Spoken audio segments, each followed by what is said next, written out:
Love, blessings, peace, and prosperity. Happy 2025. My love, you're tuned into the Cafecito and Tarot podcast, and it is me, Nicole P, your spiritual barista, serving you up wisdom, guidance, and inspiration from the cards. What's good in your world, my love? Now, let me say this. If you're new to the Cafecito and Tarot podcast, what's good in your world? Welcome, welcome, welcome. It's an honor to have you here. This is an episode where I'm catching people up to speed on what has been going on, where I'm at, and where I am going. So, I'm going to be talking a little bit about the tarot of 2025, but it's pretty much like a catch up, which is also not like ketchup is something you put on your French fries, but like ketchup, like catching up, right? And I'm gonna put a little bit, I'm talking a little bit about the tarot of 2025, but I'm gonna say that for another episode. Like this is a way for me to challenge myself to get back in the game, to come back to what I love so much. So the point is, if you're new and you want to like heavy tarot this episode, I'm gonna have a heavy tarot for you this episode. But I guarantee you, my love, you keep coming back, there'll be something for you, okay? So hang tight, hang in there. And my people, my brew crew who've been hanging out with me for some time. Oh, I have missed you so, so much. This is like the first time since September that I'm able to sit down, speak into a mic with like gusto, with enthusiasm, with excitement, with hope. I have crossed one of the hardest thresholds in my adult life. I mean, I've had some pretty hard thresholds that I've crossed. This one was it was a very, very hard year. I mean, it it had to do with the basic basics of life: housing, shelter, security. Uh, you know, uh, we had been displaced twice, and the first time it didn't have to go down that way. My mom was almost near death, almost near emergency dialysis, and had to find housing. Then the second place, I'm just giving you a quick recap in case you forgot. I had that, we moved into that place. Oh my gosh, the mold and the landlords denied it, and it was just ugly. And then we had to get out, not only for our health, but just to find some place. And I'm telling you, this was also divinely guided. Went to pray on the full moon, and it was in August, late August. Went to a spot that was a vortex. It was on North Beach in the Port Townsend area. That area is a vortex. I've seen things there. I'm telling you, it's a vortex. I've seen energy move. I've seen spirits walking on the beach. Like it is a vortex. People think the uptown area in Port Townsend is a vortex area. No, no, no. It's North Beach. Anyways, and actually probably keep that quiet. Don't tell people about that. Anyways, because we don't want everyone flooding there because it's a vortex. Okay. So, anyways, okay. That's where we went. We went to the vortex to do prayer, right? And you know what happened? Spirit lined it up that we come back home to the Midwest. I'm telling you though, that last push to even get here was like, I don't know. I don't remember a lot. It's like a blur. I'm serious. It's a blur. I wasn't drinking. I don't drink. I wasn't doing anything like that. So it's not a blur because I was like jacked up. I couldn't have been. I drove us across the country. It was a blur because of the exhaustion. It was a blur because of the exhaustion, and we had to keep moving. My mom still was not in like a stable health condition. In fact, the providers in the Seattle area were like, "You're taking a big risk going across the country." They wanted to try and get a PIC line put into her, and then us having a plan on how I'm going to give her medicine in the PIC line while we're traveling across the country for like 4 days. It was just then we couldn't wait. Something happened. The PIC line never got in. We had to go. We stayed at my ex's, which was a full circle moment because I used to live there at that house with so much security and safety for like 17 years. It was intense. And I know my ex and I, we've been together in past lives. Oh my gosh. It was like such an intense emotional thing. And worked out, traded our cars in. We got a car. I mean, it was like, it happened like bada bing, bada boom, fast, but yet not fast. And I felt like I was walking through like quicksand and molasses at the same time. Then when we drove across the country, beautiful thing is I got to stop in Missoula and see my cousin and her babies and her husband, beautiful family. That was wonderful. But I'm telling you something, beautiful country, driving from the PNW to the Midwest, but I'm telling you something, they're beautiful, beautiful land, no doubt. Mad respect to all the indigenous people in body form and in spirit form of the lands that we passed. But I'm telling you something. You gotta make sure your car is full with gas. You gotta make sure you go to the bathroom when you can go to the bathroom because there there are places very far and few in between on that trip and places you do not want to stop. I just prayed so hard. We prayed and I just prayed that it was like, we're invisible. No one can see us. No one can see us. We're invisible. It was like that. Okay. Some of those things, places like people were having Confederate flags on their cars. There was so much on those lands on the way throughout Montana, even to the Dakotas and certain parts of Minnesota. Some places you just did not want to, some places we're invisible, we're invisible. Protect us, Spirit, protect us. And it was like a six of swords. It was like the six of swords, like we were being held and carried across, and it made that drive. Blessed be it. We got here. We got here, and then we collapsed. We totally collapsed. We ended up getting COVID bad, very bad. We survived, blessed be. Uh, and it wiped us out for over a month. And I think just that exhaustion of that experience of the abuse, of having to push through, um, what we got here. And it was like one of those things. And it has taken me from that point in October till now. This is like the first day that I'm waking up and I'm feeling like, okay, this is like, let's go. Let's go. I need to come back to what I love so, so very much. And it's the podcast. It's Talking Tarot. It's serving you the brew. And I just like spirit is good. And I'm really, really in a good, good place. And I'm excited. I'm excited. I was looking up at the Spotify year in review because Spotify is where I publish the podcast. I'm gonna probably be switching it in 2025. But it was really great to see how this podcast has grown. I think it was like 82% in this past year, and the downloads are near 20,000. And I have I'm like an auntie in some ways because like some of the audience has grown like from 18 to 24 by quite a bit. So I'm like a little tarot auntie here. So it's just great. It's just a great way of being able to say this is what I love to do and it's time to come back. And so I'm really excited. I think what this year it's going to bring is soon enough. I still have the website up and running. Soon, I'd say within the next month, I'll have my merch up. I will have my aromatherapy products, and coming back to doing some one-on-one readings. I'm going to limit them to about 6 per month because I have taken on a job. I'm back working now, and adjusting to that because I freelanced for so long and then I worked in schools. I freelanced and then, had my own business. And so it's a delicate dance, but it's really good trying to get caught up financially, pay my mama's bills so my mom don't have to worry about nothing. And so the Cafecito and Tarot is expanding, is evolving, and I'm really excited for the offerings that will be coming up in this year. So slowly but surely keep an eye out for that. And the Hermit and the Moon are the 2 cards. The Hermit's the main, like, major arcana of 2025. It's a 9-year, so we also have elements of the Moon card, and it's that energy of the polarity, the Virgo Pisces polarity, the subconscious, what's underneath and what comes to surface, and then, like, what we do with it, right? How we're in relationship to it. It's a time of, introspection, of transformation, like transforming our experiences into knowledge, into wisdom, like um, opening to the wisdom and the lessons of our experiences. It's taking the time to allow ourselves the space and the grace to not understand. How do I want to say it? To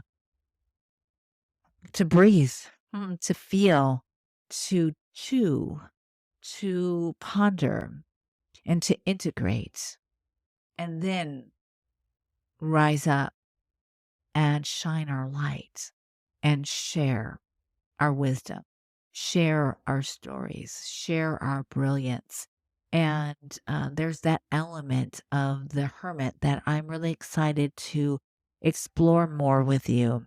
The element of teacher and student, of sharing story and sitting and listening to story. So the element of or elements of the hermit are not solely about um isolating oneself for some time to have that space, which is necessary. There's the element of coming back out and being sure that you light the path for others, that you share your wisdom, your knowledge, that you share resources. And I think that this will be, it has been, right, very vital for our communities in the past.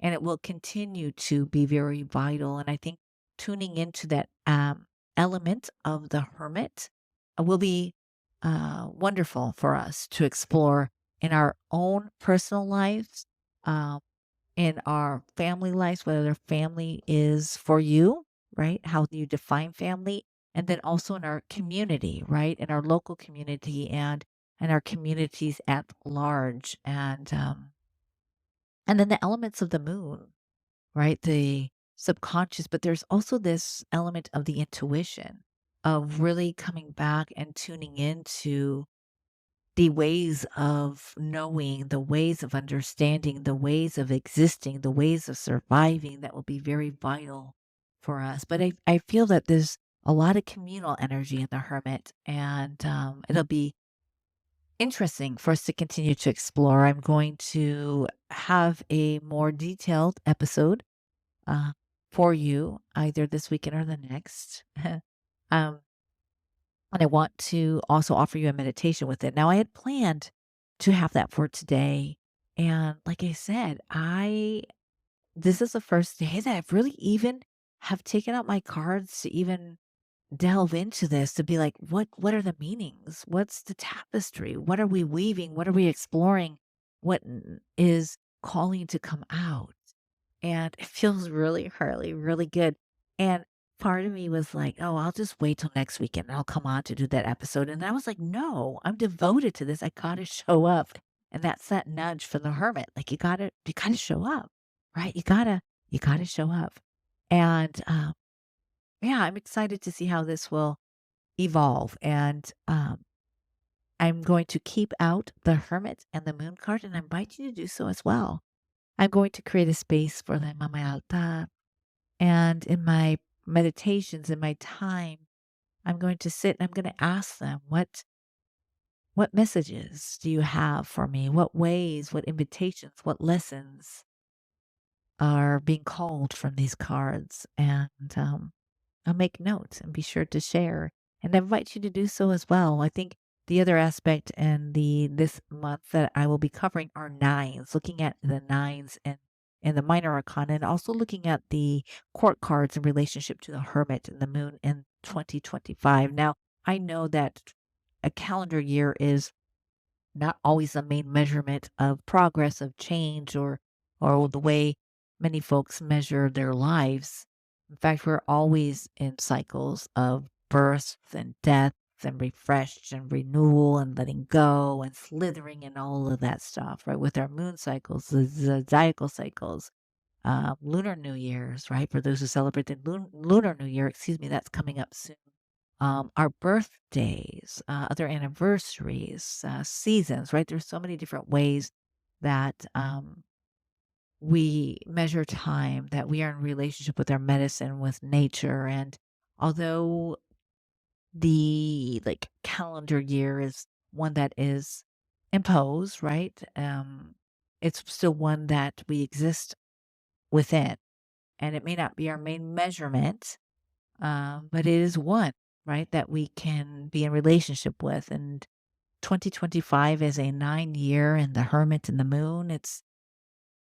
Um, it's this accumulation right before the finale type of energy. And that Virgo and Mercury energy with elements of Pisces, so earth and water and elements of air. It's almost as how we are in relationship to air, uh, as we root, as we cleanse, and as air being a way to transport our ideas, talking, I think sharing. There's so much I hear so much around stories and sharing resources and sharing ways of survival, ways of passing knowledge are some of those themes and being conscious of how we devote and how we devote our time? How do we devote our resources in building deeper connections, communal connections? And yeah, I look forward to exploring this more with you. Um, what else do I want to say? I've noticed something. I've noticed that with Spotify, there's a way for comments to come in. And when I just log back into Spotify, there are a couple comments. And so for folks who have left comments, I see them. Thank you so much. And for some reason, I'm not able to reply. I'm not sure. So that's a little technical glitch that I'll work out. But I invite you to leave comments, to leave reviews, to like, subscribe on the listening platform of your choice. And in 2025, like I had stated, I'm really excited to have the Cafecito and Tarot, like the podcast and my website be like the main hub. Before I had the podcast, but I had a different business, like it was Mystic Bay Cafe. So I had my oils and all my different things. I'm putting everything in Cafecito and Tarot podcast. So all of my offerings, even my aromatherapy, are going to be connected with the tarot cards. So I've been taking time, some of my original formulas, I'm sitting and thinking and reflecting upon because some of them are amazing formulas. They're ones that my mom created back in the 70s. And so I want to honor them and carry them forth. So I'm really sitting and thinking and feeling out into like, what do they correspond with? But let me tell you something. I do have the Empress figured out. She's gorgeous. She's gorgeous. And I think the Empress, and I think what used to be Ancestor Blend, I think I am going to have it be death or the judgment card. I'm not sure. I'm not sure. But I think those are the first two blends that I'm going to be offering coming up in February. So I've got to reestablish myself, all my licenses and insurance. So that's going to be this month that I do that. So I'm excited. I'm excited. And thank you for listening so far. I'm going to actually just raise my tecito in the air to you. And I want to just come back and say, hey, I'm back. And I wish you so many blessings. Oh, can I tell you this? This is what I want to say to you. My love, don't feel like the pressure or the rush to like, oh my gosh, it's a new calendar year. I had to have all my intentions set up by this time. I have to have everything figured out. For those of us in the Northern Hemisphere, right? We're like in winter. We're having like an Arctic blast come in. Like our bodies are responding to nature, right? That's like the natural way. So what we can do is you can say, oh, interesting, 2025. What possibly, this is like the great time to like tap into imagination and allow rest and that element of the hermit, like the seclusion element, the like retraction, the recluse of the hermit card actually be like the part, right? This is the section of the calendar year where that hibernation is valuable and necessary, So this is a time to like allow yourself to slowly start being like, oh yes, let me get some rest. Let me ponder about what this year could mean. Let me reflect upon some of the rituals, some of the ways of care that I am craving to have into my life. What could this be? This is the dream. This is the writing. This is the introspection. So allow yourself the space and the grace to slowly start opening up to what this calendar year can offer to you and what the hermit and the moon cards signify to you. What are they calling out to you? What are they saying to you? What are you feeling from those cards? And the nine, thinking about the number nine in your life. How do you relate to that number? What does that number feel like to you? What connections do you have to the number nine? So here's the thing. It's Wednesday. It's the 1st. I am going to be back with the regular daily tarot brews on Monday. Okay. That's what I have.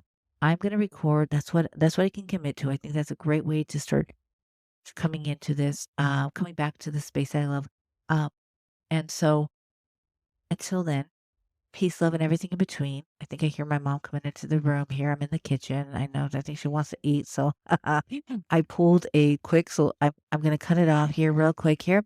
I did pull a card from the modern spiritual Latina Oracle deck, and it's Vibras, right? Feel to see flowing, high vibration, music healing, dance, personal ceremony is needed.